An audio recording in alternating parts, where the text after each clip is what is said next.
Bonjour, film lovers!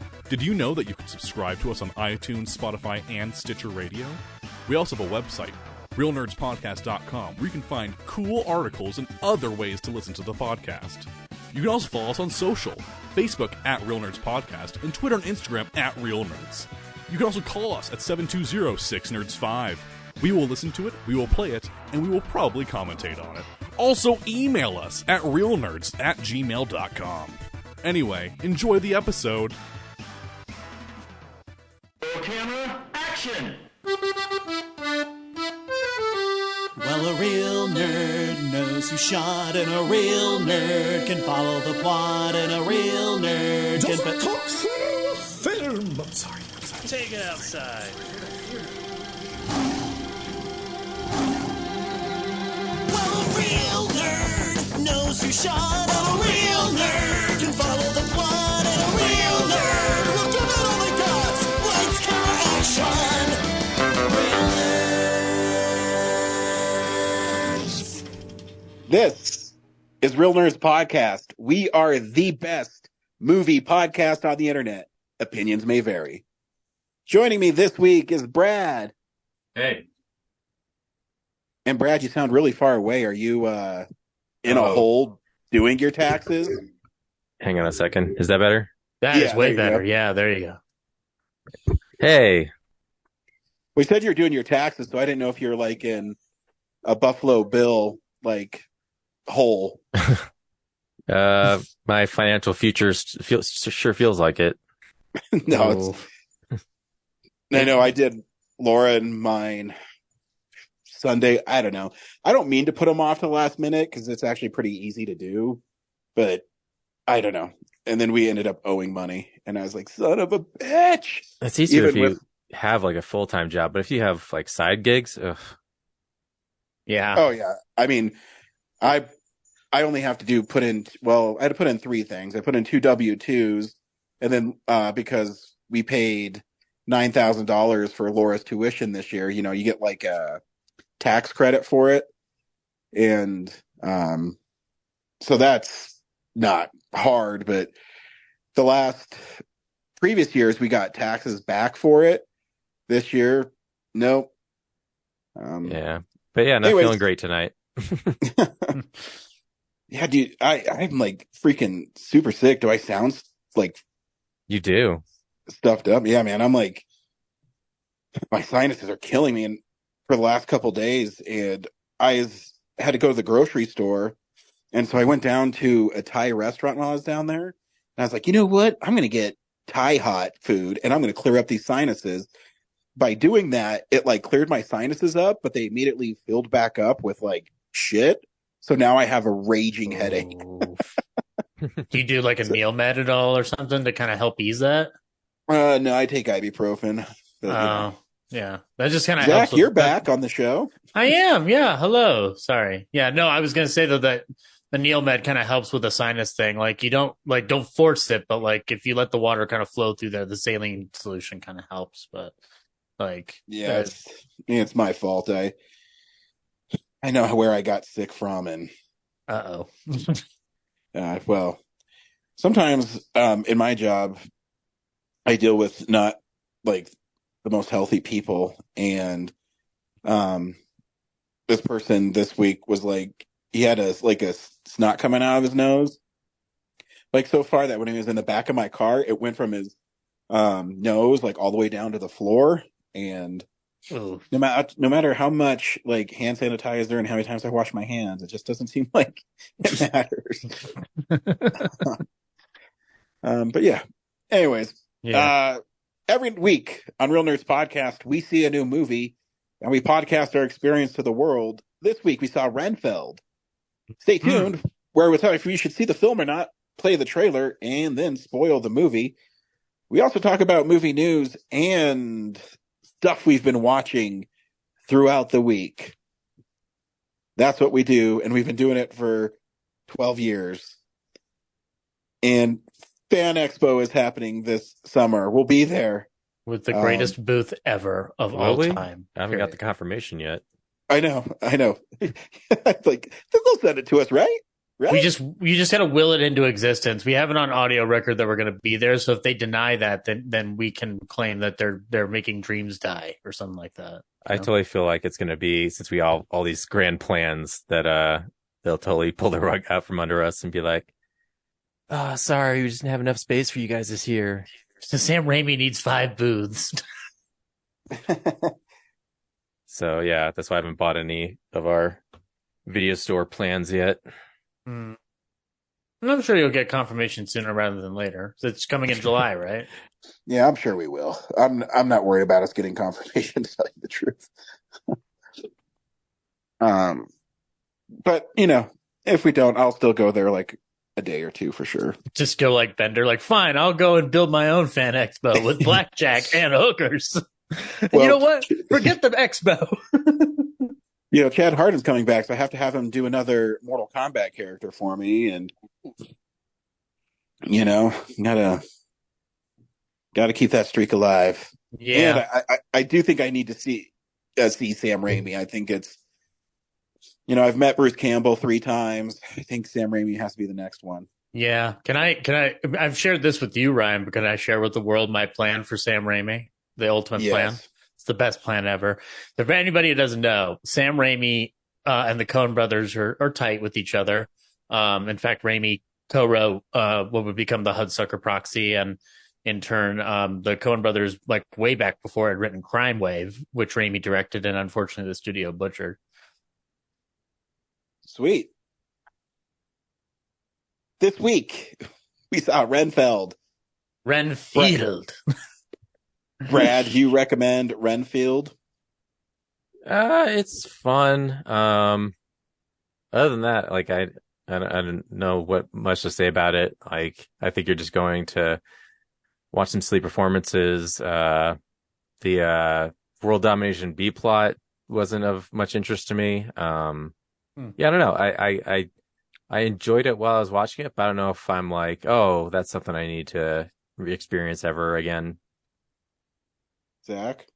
I loved it. I loved the shit out of it. I would definitely go back. But I think that there's a bias because there's a lot of love for earlier Dracula films in that movie that tickled me to no end.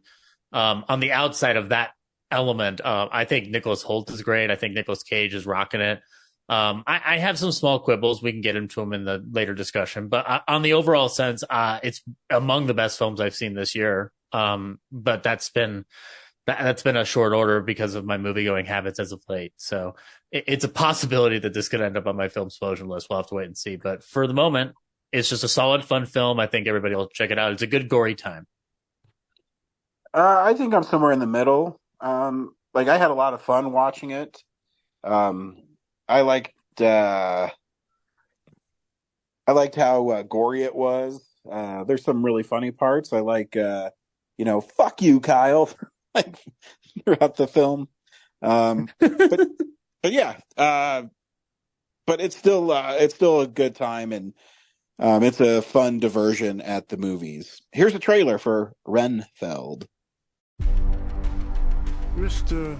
Renfield, welcome. I am Dracula. You will make a very good assistant. No, he's evil. We will protect you. You have the word of the most trusted institution on earth, the Catholic Church.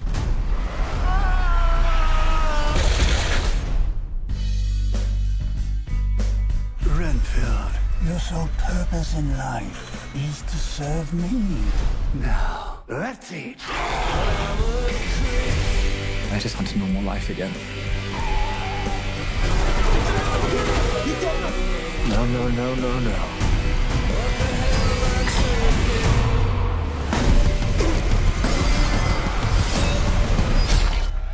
God bless you, Mr. Renfield. Oh, God bless you, Nun. You're a hero. Robert Montague Renfield. Let me explain. I work for Dracula. Count Dracula? It's the real fucking Dracula! Some call me the Dark One. Others, the Lord of Death. So you bring in people to eat? Well, I do other stuff. Like what? Wash his cape? The Cape is dry clean only, strictly. Yeah, I'm aware of this shit. It's fly, yeah. Look, I don't think he's such a bad guy, but you're never really gonna be free until you face him. I will no longer tolerate abuse. I deserve happiness. Let me explain something to you, okay? You deserve only suffering. I will unleash an army of death. Everyone you care about will suffer because you betrayed me. We have to stop him before sunset.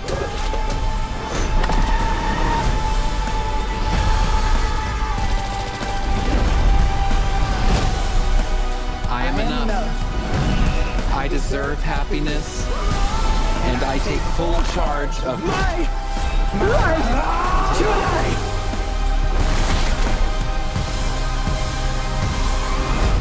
You know when something crazy happens and someone's like, it's okay, I've seen way worse? Everything I saw you do today is gonna be my way worse. It's my least favorite part of the job.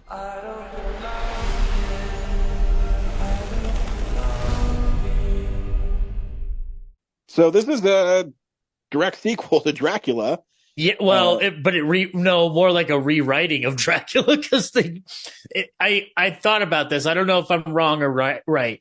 In order for their story to work, does that mean that they won in the end of Dracula 1? Well, I mean, they rewrite the ending because he, gets burnt to a crisp at one point. Yeah, it's almost like in order for the logic of it to be a sequel to Dracula, you'd have to assume that Dracula ended with Renfield somehow getting away and resurrecting Dracula, which, given the logic of this film, actually sort of makes sense. So, but yeah, they do such a thing and establish the lore by taking it right all the way back to 1931, which the way they melded those shots of Renfield and Dracula, played by Cajun Holt in there, I thought was beautiful. They even got Holt to do the mad laugh when he's at the in the lower bowels of the ship, looking up at the people discovering him. I was like, oh my god, they thought of everything. This is most lovely to look at.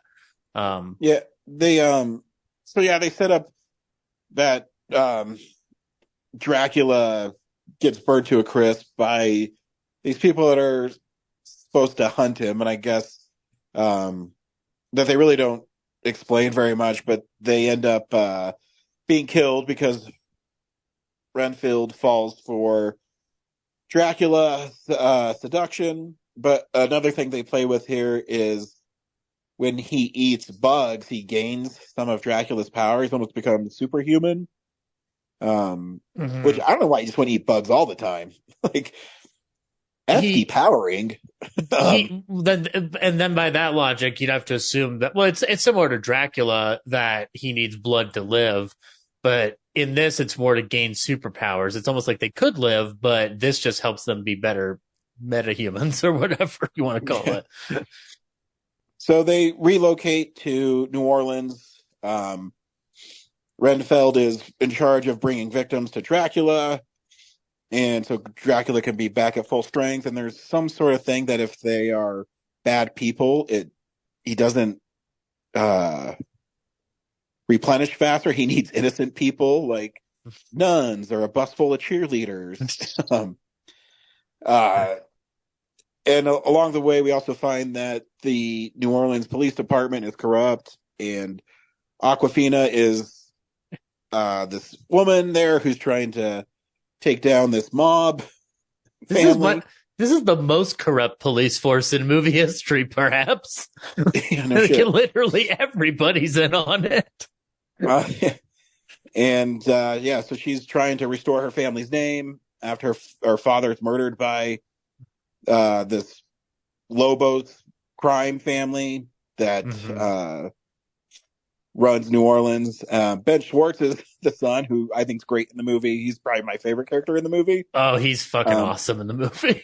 Yeah, and and that's basically the plot.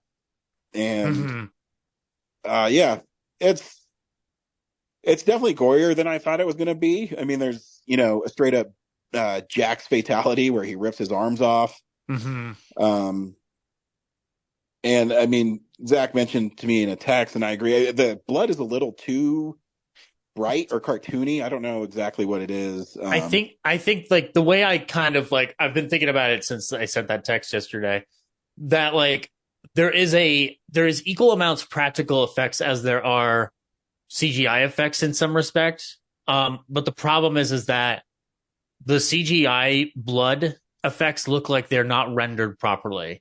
Like they almost like kind of like neglected to do that because it's almost like they thought, well, this is so going so fast, nobody's going to notice. And like the problem is that like the angle on it is so prominent. And thankfully, like, I think that the final move makes up for it where he throws those arms into the chests of other guys. But also like it's in broad daylight. So I don't think that helps it either. Like it looked kind of like it like had cream stuck in it as opposed to like just being a clear liquid, which it is kind of supposed to be.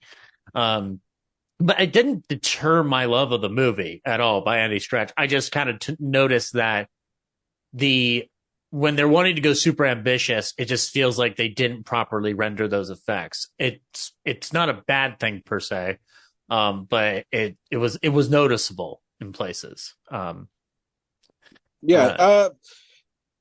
mean, the movie's fun. I think Nick Cage's makeup when you first see him in New Orleans, I think is incredible. Mm-hmm.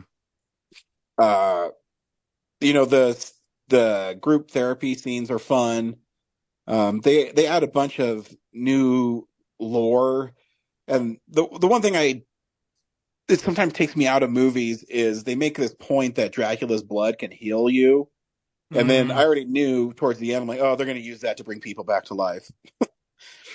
It's like the original title of the film was Dracula Into Darkness. So,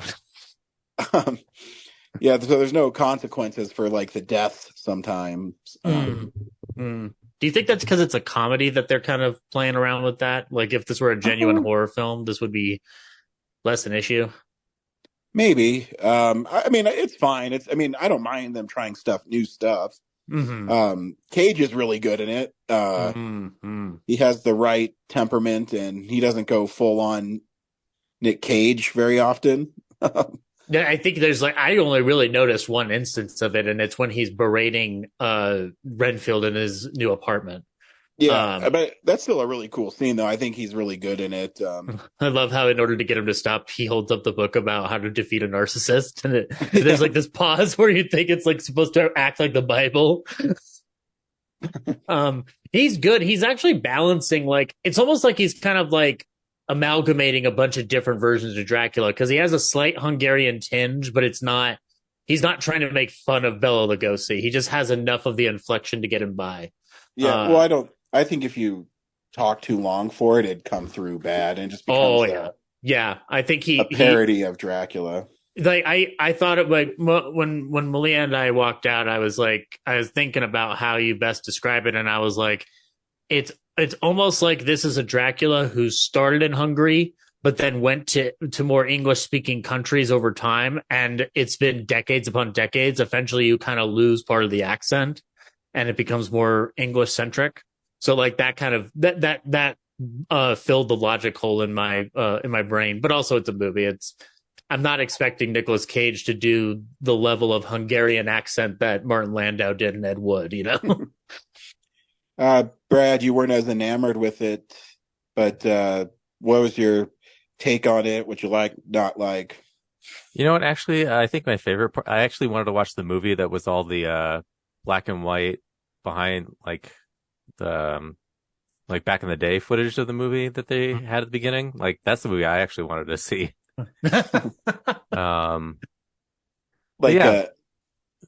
Gus Van Sant shot for shot remake. Don't ask him to do that, please. No, not a remake, but just like this movie, but in that style. I think would have been. That would have been fun. Yeah. Yeah. Fun. Do you think it should have been set in the late 1800s or sort of 1900s in that respect, or go to the modern day still? I think it would have been fun to show that style in the modern day. Like, yeah, other than that, I don't know. Like, I actively like left the movie being like, I enjoyed watching that, but I'm not sure like if I cared about it that much, like when it was over, you know? Mm-hmm. Like, a lot of the movie is Renfield dealing with this toxic relationship, and it's really a lot of just I don't know, it just feels kind of shallow, and they don't really dig too deep into it to keep it fun. And then this whole side thing of like this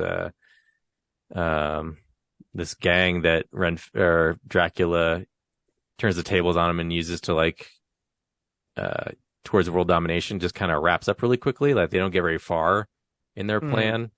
So yeah, I don't know. It just didn't really like have the one thing I did like about Dracula's plan is the sticky note that said Anne Renfeld. What? When he's explaining the plan to Renfield, and he's going like, it's not just me, Renfield, it's you. And on the map it says Dracula in very fancy font, and he has like a tiny little papyrus sticky note that says Anne Renfield. Oh yeah. So yeah, I thought the jokes and stuff like that in between was fun, but yeah, there was just something about it that was like didn't hang on with me, you know. We're in spoiler territory. Like, how much did we like the way they basically killed Dracula with every method imaginable? I love that montage of them like using virtually every weapon that's been described to maybe kill a vampire at some point, and then the ending is them turning his ashes into fucking ice cubes and putting them down a drain. Yeah, it was fine except the whole protection spell. Like I don't understand where she said it or how she got it. It's just like, we need to end this. She said she got it from a Coven Tumblr or a Wiccan Tumblr or something like that, which I'm like, I guess she read on the internet. Before that scene. I know, but they never say that, and it's just, I guess it's supposed to be a surprise. No, she says it. Yeah, she says it. She does, but I mean, like, they do this whole like huge fight, and then it just happens to end that way. I don't know. They don't set up the importance of the protection circle beyond the first instance of it in the movie, and then they kind of casually use it as language during one scene, but it's not like a big well-to-do. So I understand where you're coming from on that. But I that being said, I did think it was funny. It's like, yeah, I guess it's just be any kind of powder. So it's just a cocaine circle of protection. Yeah. No, I mean, it was fun. Yeah. I mean, I think that's like just chopping them up to bits and stuff. And I like the one girl who's in the support group, and she's trying to tell her story, and Renfield barges in. She's like, "Can't I get through one fucking story?" Yeah. Yeah. It was gory a lot of and fun. Yeah. Yeah. I enjoyed it. And Malia had a lot of fun with it too. And she's usually not into heavy gore films. So like I think she's slowly starting to acclimate towards some of those horror driven affairs. So I think she's ready for Army of Darkness and Evil Dead at this point.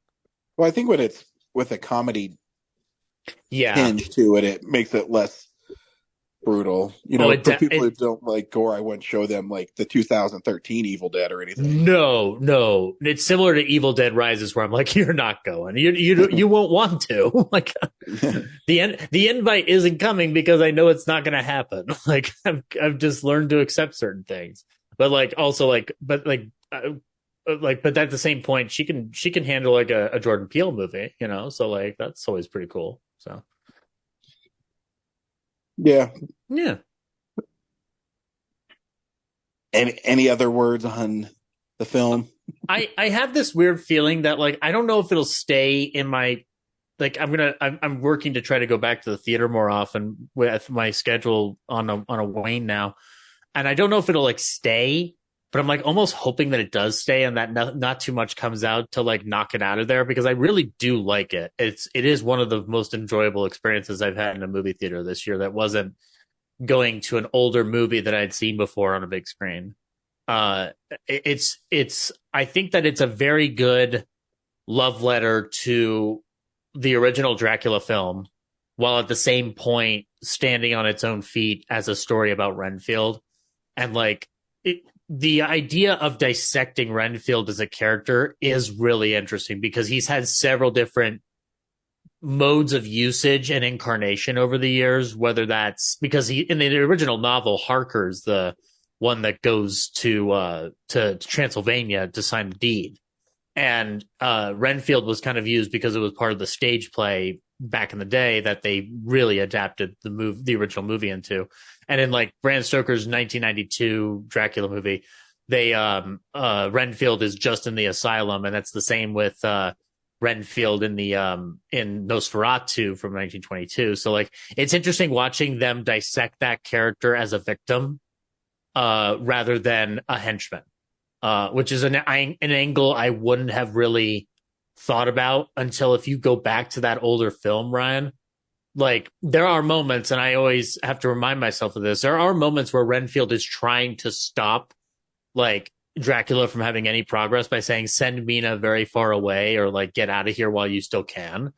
So like it's almost like they Robert Kirkman, who wrote the original story, took those elements and decided to create a whole basis around that, like a whole concept around that. So I think it's a nice little treat for horror fans to have, because it's not as powerful as a Young Frankenstein for a horror comedy, but it borders on that in certain places in terms of just the kind of jokes it's telling. So yeah, I think people should give it a shot. And it's really quick too. It's only like 93 minutes, I think. It's like really short. And it doesn't drag. It just moves and it doesn't stop.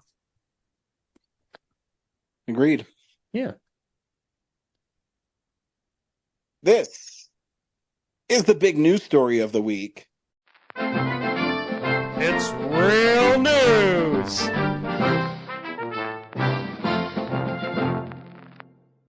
Man, the big news story is Mario keeps on hopping on the competition. Wahoo. It had the smallest second weekend drop of a animated film that grossed over $100 million, because they did their estimates earlier in the week, and they said it was going to still do 87 million, and then when they got the actuals back, it was at 92. So it's one of those movies that's really connecting with people, and Jack Black's Peaches is on the Billboard Top 100 list. So it's officially entered higher status than it has before. Like the movies, it's definitely touching a nerve with people. I still haven't gone to see it yet. I'm excited to check it out at some point. Yeah, and it took in most of the energy in the room, because like everything else, like especially new releases, were in the single digits. Nothing went up above a double digit. That's so weird. Yeah. Yeah, no, it's I mean, I said this last week on my screening I saw, man, people were cheering and clapping and laughing, and I mean, they were cheering when the Nintendo logo came on the screen. So yeah. I the only other film that I've been seeing get that much attention, or like it's hard to get into screenings without a bad seat, is Dungeons and Dragons. Like that pulled in a good chunk of audience members. Like by the second weekend I went in there and it was packed. Like we barely got a good seat. So yeah. Two fun movies. You make fun movies, people will show up. Agreed. We watch things throughout the week in a segment I call What We've Been Watching. So, this is the stuff we've been watching. Brad, what'd you watch this week? A couple things, but I don't know. Like, you guys haven't been keeping up with Picard or Ted Lasso, so I don't know if it's worth talking about. Yep. I haven't. Yeah. I made it to, in Ted Lasso, I think I just saw the episode where Roy Kent becomes a coach. And Ted goes into therapy. So has the episode where Jamie's dad shows up and harasses the team, has that happened yet? No, the one I saw was when he well, I guess that was before he was traded or bought out by the Premier League team, where his dad says, "What are you doing passing the ball?" Okay, yeah, so the episode I'm thinking must be after Roy becomes a coach. Never mind. But yeah, Roy Kent always cracks me up. Yeah. Like, when he's at the falafel place when Ted asks him to be a coach, and he's like, "You're ruining it for me, you fucker." Yeah, it's great. Yeah, good stuff. But yeah, I mean, I keep on meaning to, but I'm working so much and it's a pain in the ass. But I mean, I could just follow Corinne's feed and, you know, just figure out what's going on because she posts like nonstop about it. Yeah, let's get caught up through that. Yeah. But yeah, Picard season 3, I really wish I could talk to someone about it. Like literally no one else I know watches it. And the finale is Thursday and it is really hard staying off the internet because people are already trying to spoil it. Oh, that's a bummer. How do people already know what's happening with it? I guess some of it's probably already been watched. Yeah, they've screened the final episode for reviewers and things. So, so it's just a matter of time before one of them's like does it for attention. I remember you not being the biggest fan of it. Has it changed your mind at all? Oh, well, the third season's way better than the previous two. And there's still some goofy things about 3, but it's all kind of like all the threads are being pulled together. You know, so like the last episode was amazing. Still some silly stuff, but yeah, it introduces what's really going on for the finale, and I'm bummed because other cities are going to do the IMAX screening in theaters, and Denver's not a part of that. And really, weird. Yeah, it just seems like an epic finale, and I can't wait to watch. But yeah, well, I hope it satisfies you. Yeah, actually, I like. Based on what's happened, it would be really frustrating if it did actually end. Like, I'm kind of guessing that Picard's going to sacrifice himself for his son. But yeah, if that didn't happen, Patrick Stewart's like in his 80s, so it would be ridiculous to ask him to keep continuing to do the role. You know, just because we need, like, as fans, we want more stuff. 80s? He's like 82 or something. Wow. But I thought it'd be cool if, you know, there's all this talk about a Star Trek Legacy show where like it continues the voyages of these characters anyway. And maybe Picard does sacrifice himself for his son. And so he disappears from the cast. But I think it'd be more interesting to go like an American Horror Story style where each season of Star Trek Legacy is like a new story. So like maybe it's like one season of a mishmash of Next Generation and Deep Space Nine characters.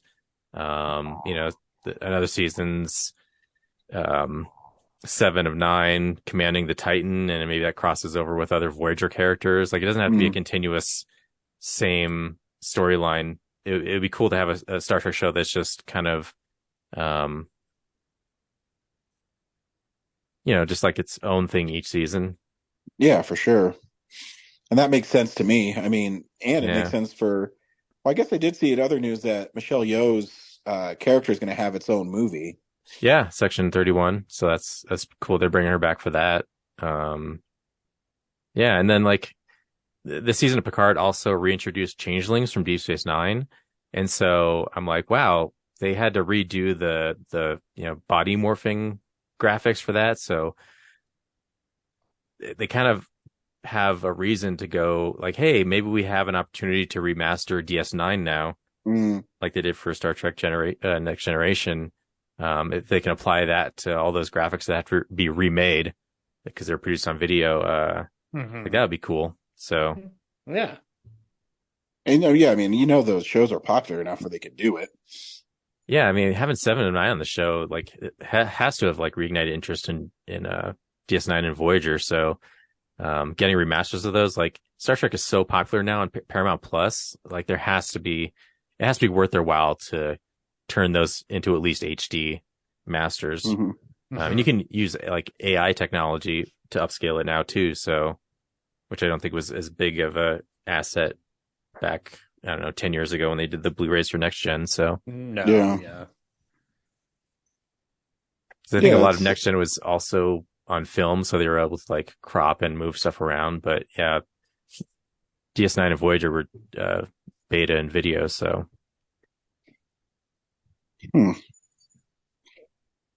Yeah, I'm excited. Just got to hold out for 2 more days. You got this. I got this. Zach? I've been watching quite a bit. I got this. I like two big things really stick out is that I went to see Superman 78 on the big screen at the Alamo on Sunday. And I had a wonderful time watching it. I'm not the world's biggest Superman fan, but I liked watching those effects on the big screen and watching people interact with it. It was a fun time, and the movie does move breezily for a movie that's like 2 hours and 20 minutes. Like it's a solid fun time. And just seeing the kind of getting a chance to knowing the story already, it was fun to kind of just watch it shot by shot and watch the visual effects and how they are so innovative for their time. Every time he's flying, every time something is happening, like there's some goofy stuff that doesn't hold up necessarily today, but for every goofy thing that doesn't hold up, there's like 5 things that wow you.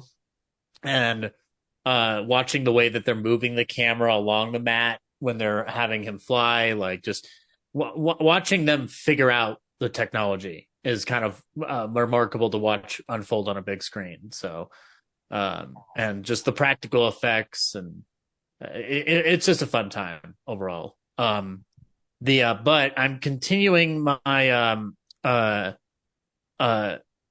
got 2 more. One is going to be really quick because Ryan, you and I are doing our 1933 watch list, the Glee of 33.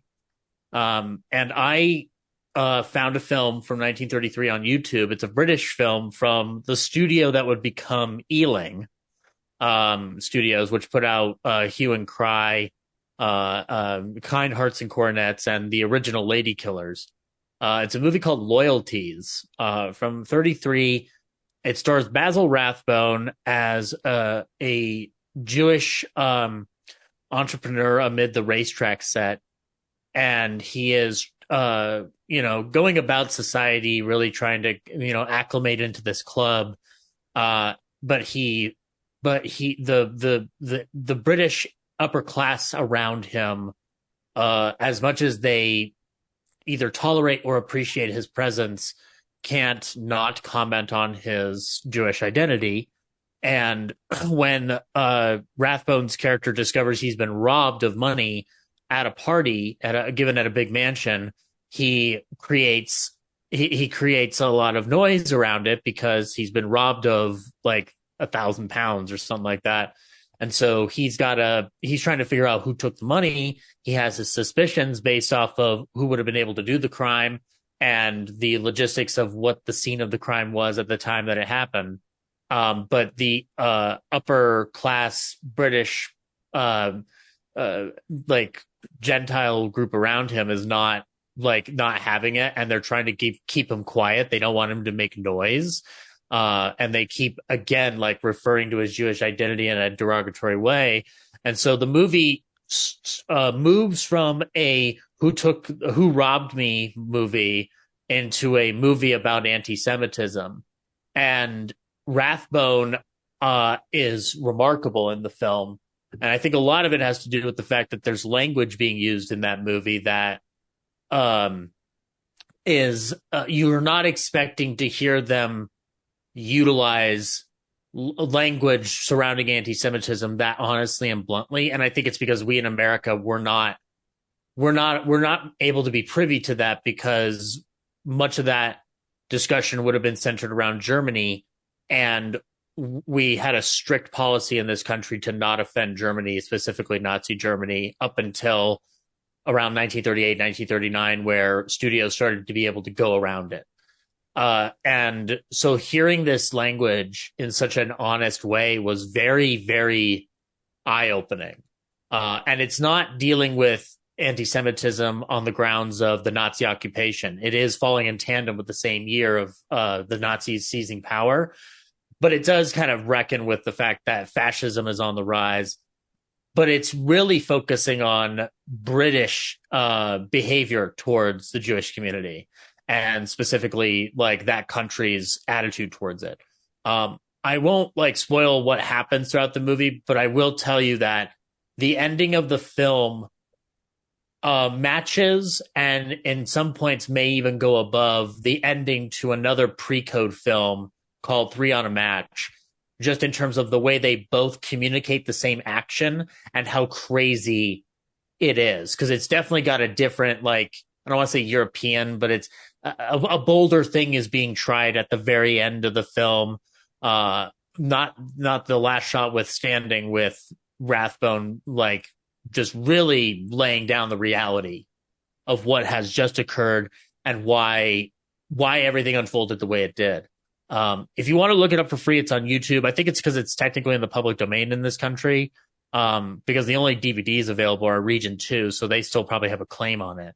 But it's definitely worth your time. It's an hour and 7 minutes, and I would be shocked if you didn't find it, even if it feels like a little dated for you. I think you'll be shocked by how like blunt they're being. It's a interesting watch.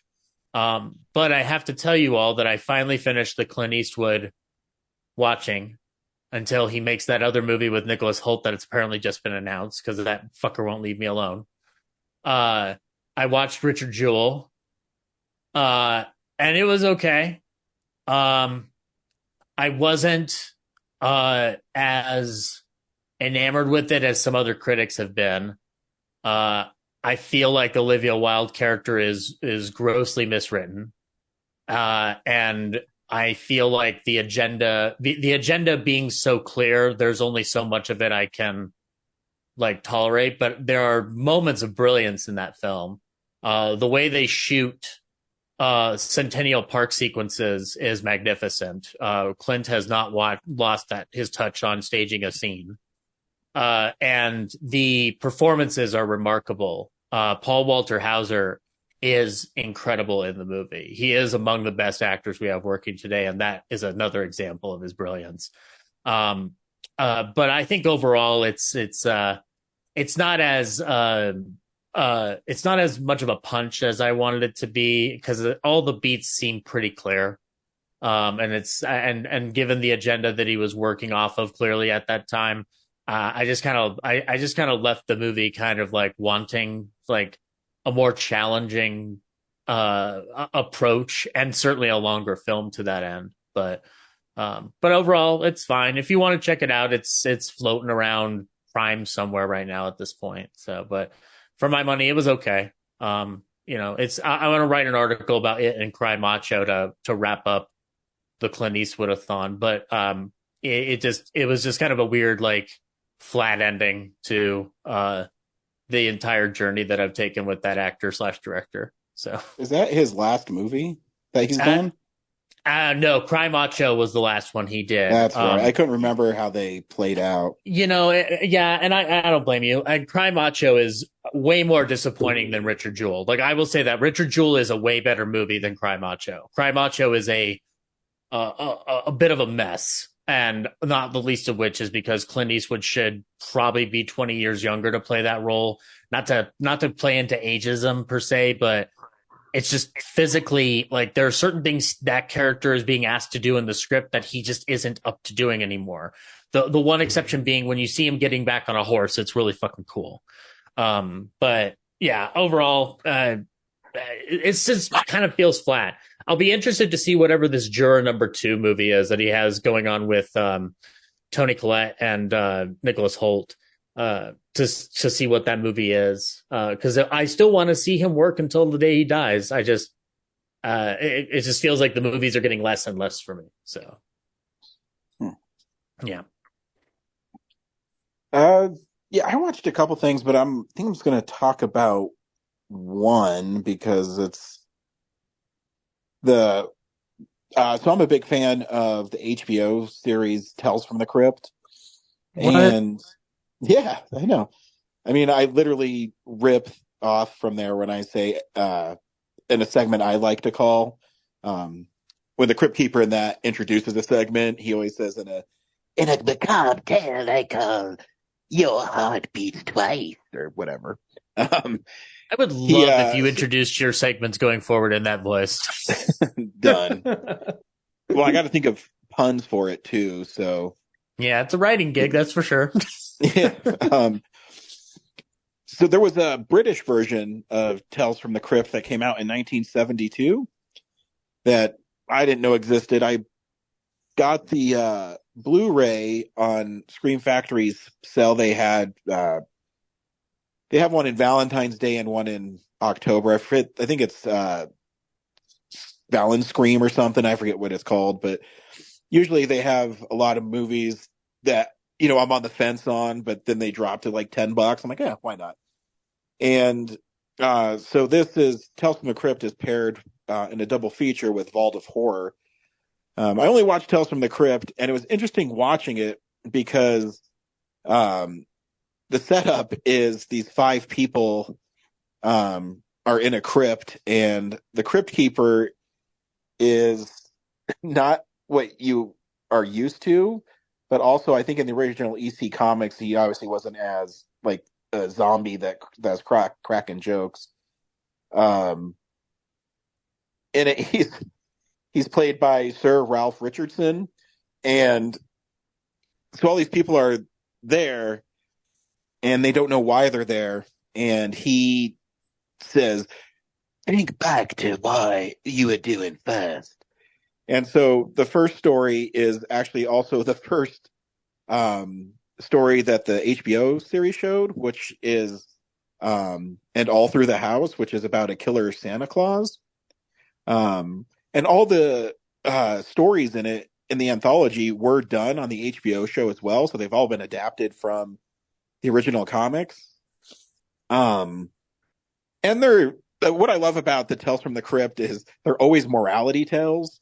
So it's always like some rich guy who's a prick thinks he's going to get away with murder or something, and then he gets what's coming to him.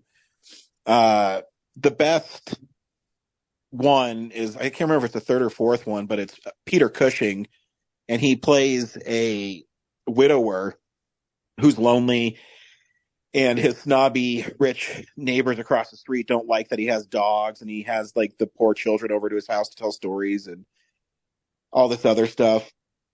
So on Valentine's Day, the rich prick sends him like these mocking valentines about his wife because his wife is now dead.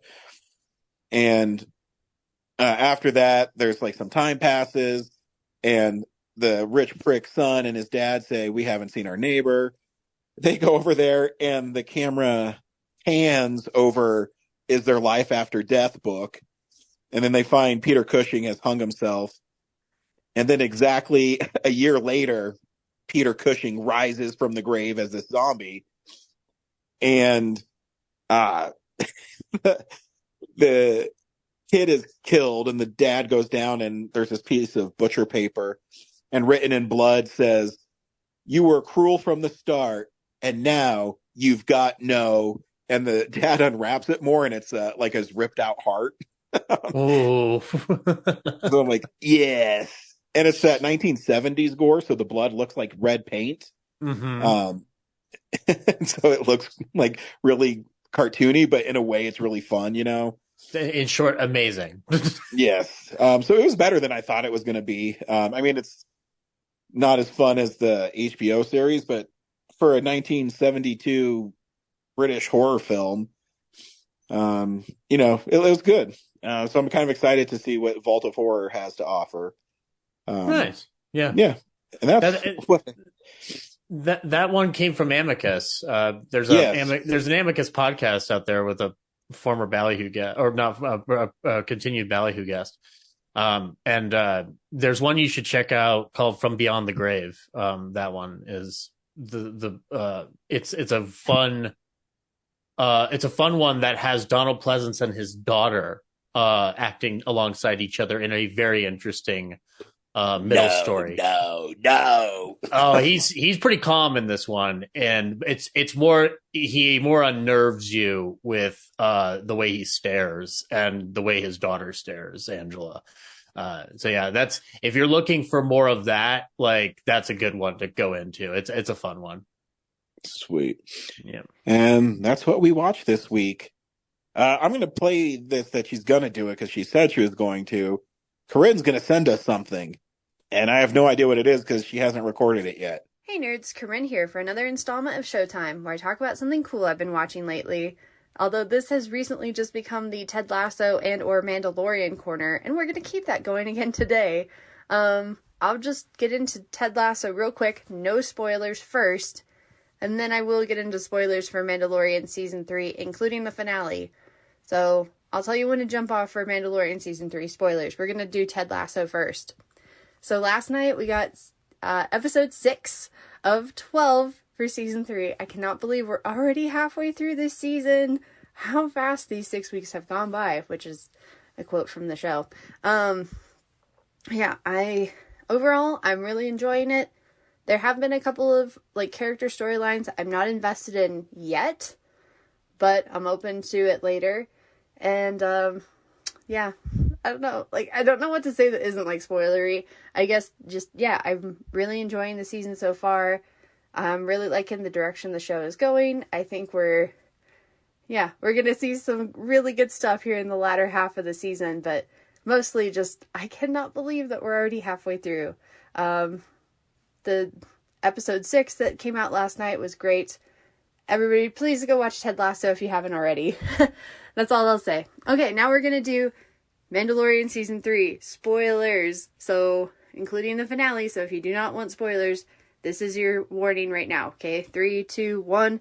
Mythosaur Part 2. Oh my gosh. So, on the one hand, I did love the Season 3 finale.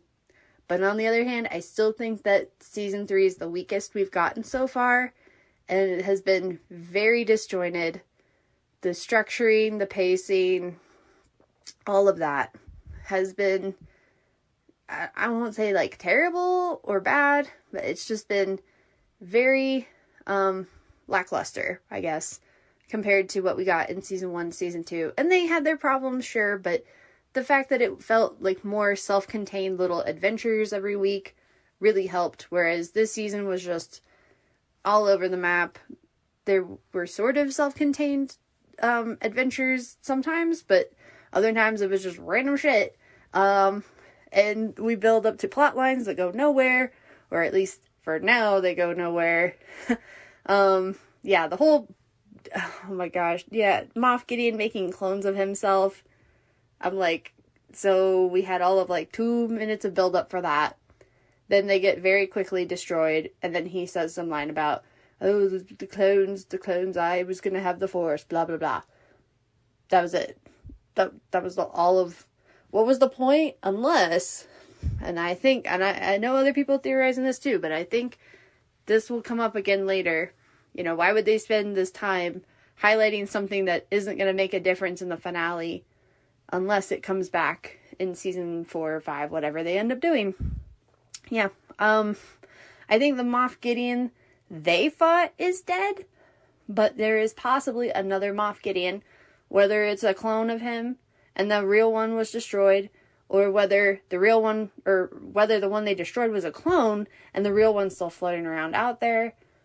We will find out, but I do think there is another version of Moff Gideon, maybe one who has the Force. Ugh. So we will find out. As I said, for the Dave Filoni movie, I do think like Moff Gideon and Thrawn are going to team up.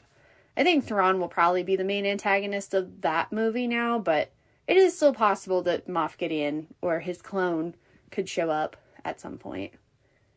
Yeah, so again, loved the ending.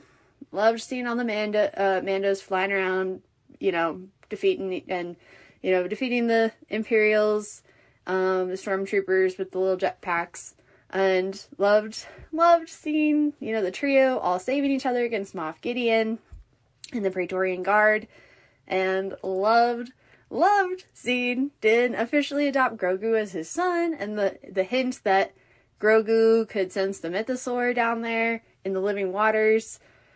And then Din and Grogu, you know, they get a little farm on Navarro, and they're very happy. And I'm like, yes, this is all I wanted, like, all season. I just wanted them to, like, hang out and just chill. You know, yeah, occasionally, you know, they can fight or, you know, blow shit up or whatever. But, you know, mostly I just want them to be father, son, and just hang out, okay? Just domestic life. Nothing super crazy, at least not every episode. You know, sometimes you just appreciate the quiet things, right?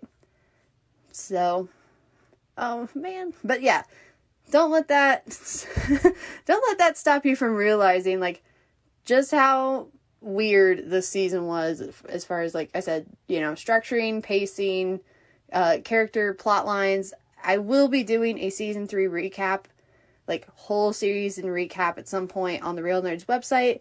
I'm not going to commit to doing it in a certain amount of time, because every time I do that, I don't meet the deadline, because I have other shit going on, but hopefully down the road, you know, here in a few months or something, I will have a season 3 recap for everybody, because I do think there was some stuff there, but they could have restructured it, or they should have added things, moved things around, taken other things out, and I think we could have gotten a really, really good season, but yeah, especially in the last 2 episodes.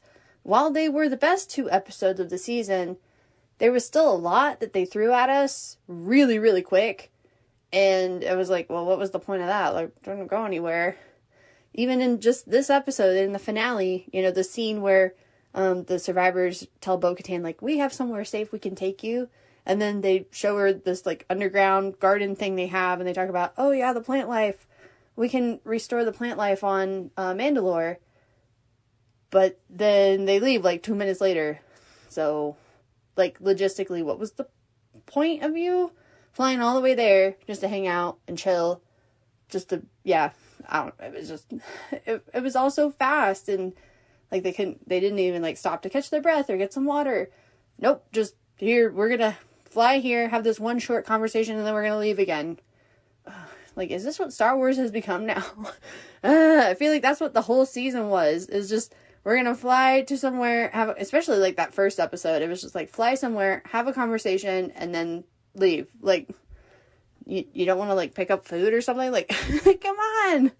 And the one time, like, Grogu does stop to grab food, Mando yells at him. Oh my gosh. No, oh my gosh.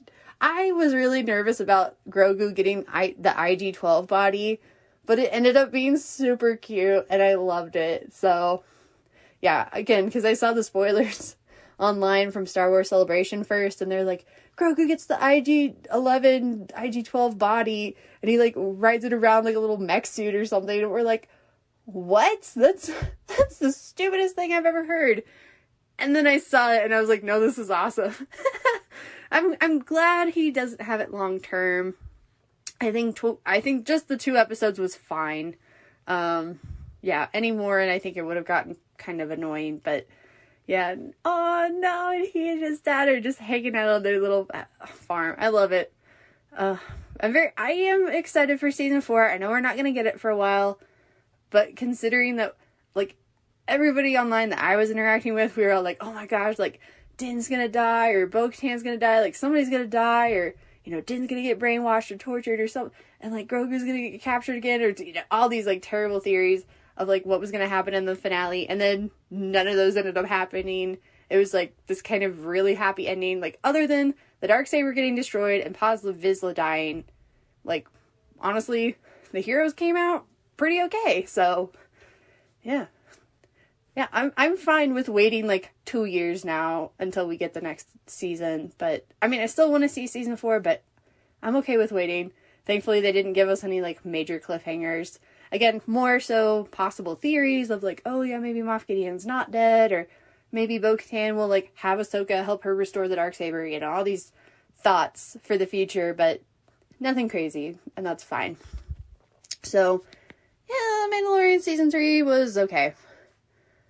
Again, I'm going to be going into it more, but just based on my impression, just from watching the finale last night, yeah, it was okay.